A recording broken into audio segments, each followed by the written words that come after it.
From News Channel 15, you're watching News Channel 15 Tonight with Kyle Peach. This is News Channel 15 Tonight. Hi, good evening and welcome into News Channel 15. I'm Eli Grimes. Let's take a look at tonight's news. Our first story, 32-year-old William Franks of West Salem, Illinois, has been sentenced to 5 years in prison for failing to register as a sex offender, according to Wabash County State's Attorney Kelly Storkman.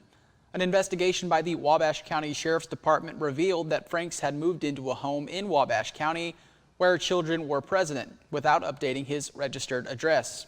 He had previously listed his residence in West Salem in Edwards County. The failure to report the change of address constitutes a felony under Illinois law and led to the prison sentence. Franks is required to register as a sex offender for life due to a 2013 conviction in White County, where he was found guilty of unlawful sexual contact with a 13-year-old victim while he was 23. In other news, a federal grand jury has indicted 2 Chinese nationals accused of running a network of illicit massage parlors that allegedly engaged in prostitution and money laundering across multiple locations in southern Illinois and southern Indiana. Jian Honghu Albright, 57, of Shoals, Indiana, and Yilong Cao, 25, of Schaumburg, Illinois, are each charged with the following: 1 count of conspiracy to commit an offense against the United States, 1 count of money laundering conspiracy. Albright faces an additional charge of transporting an individual to engage in prostitution. The indictment alleges that between March of 2022 and June of 2024, the pair operated 5 massage businesses, including Oriental Home Spa and Massage in Centralia, Sunflower Spa in Mount Vernon, Oasis Massage Spa in Vandalia, Rose Spa in Harrisburg, Oriental Massage Parlor in Corydon, Indiana. U.S. Attorney Stephen D. Weinhoft condemned the nature of the alleged operation, stating, "Massage parlors engaged in prostitution are criminal enterprises that create and exploit financial dependency to trap immigrants and others, coercing them into degrading subjugation." Albright is accused of overseeing daily operations, coordinating transportation, and supplying materials for the women involved. Cao is alleged to have recruited women and collected proceeds from the illicit activities. Prosecutors say they also used online platforms to advertise commercial sex acts. If convicted, the charges carry serious penalties: money laundering conspiracy up to 20 years in prison and a fine of up to $500,000, transporting an individual to engage in prostitution up to 10 years in prison and a $250,000 fine, conspiracy to commit an offense against the United States up to 5 years in prison. That investigation is being led by the Illinois State Police Trafficking Enforcement Bureau, Homeland Security Investigations, the IRS Criminal Investigation, and the Illinois Department of Revenue. Assistant U.S. Attorney Karelia Rajagopal is prosecuting that case. Troy Cannon, the former Marion County coroner, has been released from the Jefferson County Jail and placed under strict home confinement while awaiting trial on 7 serious counts of child abuse involving 2 minor victims. Cannon's release comes after a court ruling allowed his release under Illinois Supreme Court Rule 604, which permits pretrial release for defendants who are not pleading guilty and are challenging the charges against them. Initially, Marion County courts denied Cannon's release, citing him as a danger to women and girls under the age of 18, but the ruling from higher court authority allowed his conditional release. Under the terms of his home confinement, Cannon is prohibited from having any contact with the victims or their families and was admonished on all rules he must strictly follow. Cannon is scheduled to appear in court for a pretrial hearing on July 30th at 10 a.m. ahead of his jury trial. Moving on to area arrest reports now. Detectives from the Jefferson County Sheriff's Office executed a search warrant Tuesday afternoon at a residence located at 306 Highland Avenue in the city of Fairfield as part of an investigation into a July 6th burglary at Colonel Pete's Storage in Jefferson County. Assisted by deputies from the Wayne County Sheriff's Office and officers from the Fairfield Police Department, investigators searched the home and apprehended 47-year-old Bobby W. Cotrill and 45-year-old Amanda Garner, both residents of the address. During the search, authorities recovered evidence and stolen property linked to the storage unit burglary. Cotrill was arrested and charged with burglary, theft under $500 with a prior, and criminal damage to property. He was transported to the Jefferson County Jail, where he remains in custody awaiting a pretrial detention hearing. Garner was taken into custody on unrelated arrest warrants out of Wayne County and Clay County. Criminal charges in connection with the burglary are being reviewed by the Jefferson County State's Attorney's Office.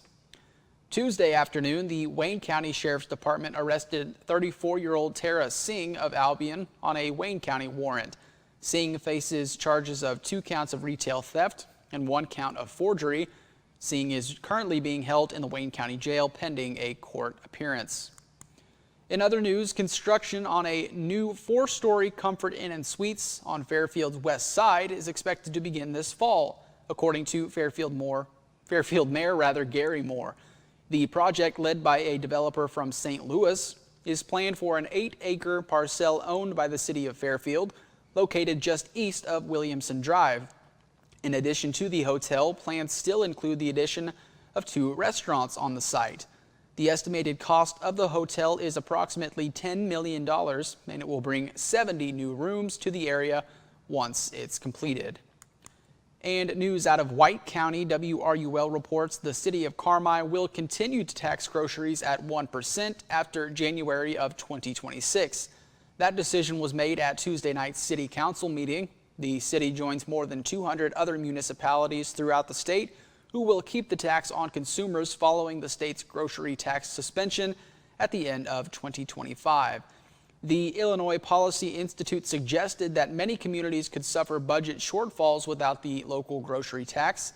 The change basically shifts responsibility for funding local services from the state to the local level. The council unanimously voted to implement that tax. Also Tuesday night, council renewed a CD for 18 months with First National Bank of Allendale. That money had been in a CD with People's National Bank for the past 6 months. Leaders also passed multiple pay estimates for work being done throughout the city.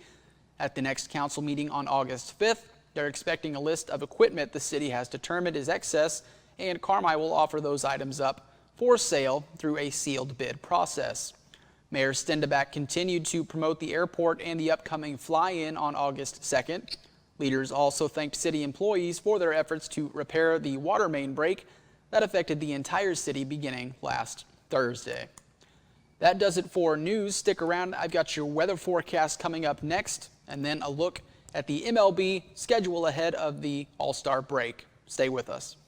At Wabash General Hospital Senior Enrichment Center, we believe that sometimes a helping hand is all it takes for seniors to get their lives back on track. Our dedicated team of healthcare professionals are here to offer guidance and support, helping navigate the unique health and lifestyle concerns faced by seniors. Whether dealing with feelings of anxiety, loneliness, or unresolved grief, struggling with changes in mood or concentration, or coping with health-related challenges, we're here for you. Call Wabash General Hospital Senior Enrichment Center at 618-263-9116. Get employee pricing at Steve Faulkner Automotive. Get a 2024 Bronco up to $10,500 off, and get a new 2024 F-150 up to $10,900 off. See them all at SteveFaulknerAutomotive.com. Splash into savings at Steve Faulkner Automotive. Get a 2025 Ram 1500 with payments as low as $456 a month, or a 2024 Dodge Hornet for only $278 a month. Come in for yours today and go to SteveFaulknerAutomotive.com. Illinois lawmakers are back in Springfield to finalize a new budget for the coming fiscal year as the General Assembly winds down its spring session. Join Illinois lawmakers and the Capital News Illinois team of veteran State House reporters with weekly on-the-scene coverage through adjournment at the end of May. Illinois lawmakers, now a public service of Capital News Illinois.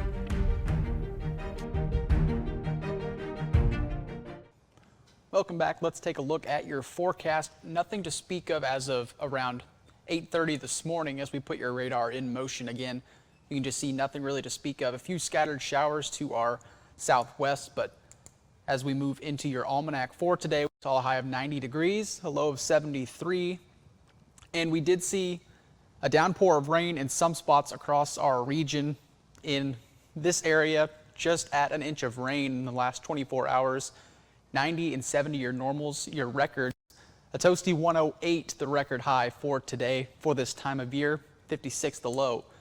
As we move into your forecast, last night we did see some substantial wind gusts across our region that resulted in fallen tree limbs and some other damage across our viewing area, but unfortunately not out of the woods yet for potential thunderstorms. As you can see, moving into our region tonight are a few lines of storms in our northern and central counties, pretty much for all of our viewing area. And as we move into Friday afternoon, more rain coming our way and the potential for, again, more thunderstorms headed our way, as you can see, moving into Saturday morning throughout the afternoon hours.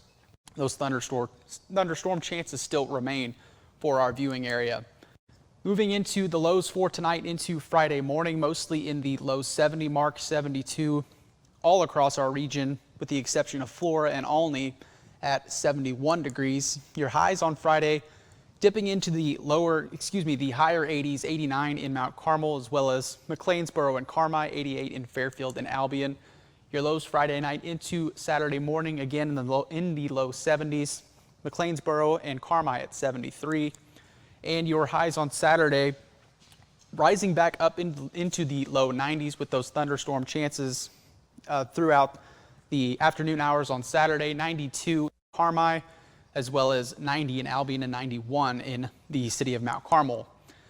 Moving into your extended forecast, cloudy conditions throughout the weekend with the exception of an occasional sun peeking through, mostly in the low 90 mark, but as you can see, we rise into the mid to high 90s starting on Tuesday of next week, potentially due to the corn sweat that is occurring with all of the crops in our region, of course, mixing with the humidity, making the temperature even hotter than it may seem. Heat index values possibly raising into the 100 to 110 range. We'll keep you updated on the heat index values as we progress into next work week. Your lows mostly in the mid to high 70s as we progress throughout next work week. That's a look at your extended forecast. Sports is up next. Stay with us. Life doesn't slow down for busy families. From early practices to late night games, every moment matters. That's why First National Bank offers online tools to fit into your schedule no matter how hectic it gets. From mobile banking to quick check deposits, First National Bank makes it easy to keep up with life and stay on top of your finances. No matter the schedule, First National Bank keeps you in the game. Equal housing lender, member FDIC. Have your weather radio, have a flashlight with batteries in it, make sure your cell phone's charged, know where you're going to go when bad weather hits. Go to the lowest interior room in your house and wait the storm out. After the storm, if your power's out or if there's any kind of dangerous situation or anything like that, call Mount Carmel Public Utility Company. As you go outside to survey the damage a little bit, just make sure to stay away from down power lines. Welcome back. Time to talk sports. No MLB scores today due to the All-Star break, but tomorrow resumes the MLB action for the NL Central. The Chicago Cubs will host the Boston Red Sox. The Pittsburgh Pirates will host the Chicago White Sox. The Cincinnati Reds will visit the New York Mets. The Milwaukee Brewers will travel to Los Angeles to face off against the Dodgers. And the St. Louis Cardinals will travel to Arizona to play the Diamondbacks.